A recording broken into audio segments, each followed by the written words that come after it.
Mr. Shinholzer.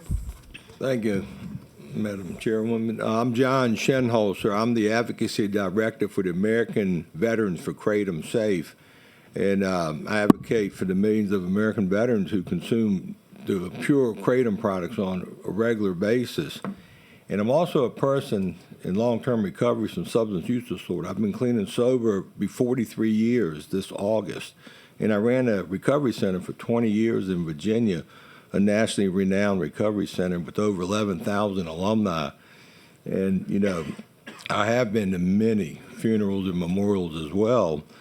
And most kratom, we're here advocating for pure plant-based kratom products, the ones that are actually processed using the FDA regulatory guidelines for processing these products, which means on every package, it tells you exactly what's in it, tested. It gives you the percentage of the alkaloids in that product, so there's no misunderstanding on what the consumer consumes, as well as how much to consume and not to exceed.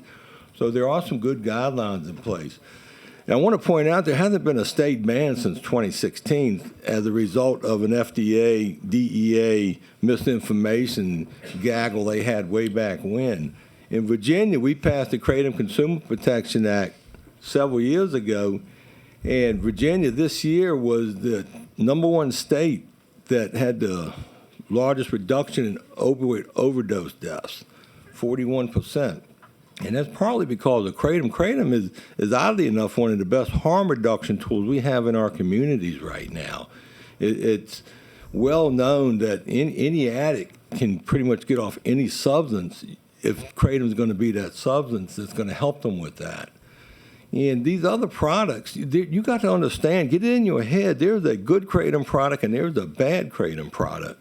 And you have an opportunity to correct the wrongs and keep the rights right.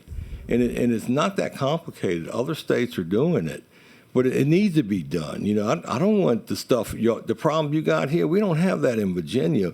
We have great prevention and underage techniques we use. They treat it like alcohol. You got to be 21 to go into a store that sells kratom. So there are ways to get good policy and pretty much solve everybody's problems here. And it is true, the kratom community nationwide, they're an honorable, tax-paying, citizen-loving community, and they are horrified that their product has been demonized by high-level agencies on down, and nobody wants to live like that. So, you know, we're advocating for good policy, common sense policy, you know, ones that protect the citizens but yet preserves the plant. And I'm talking about a plant that is so valuable and useful in our communities.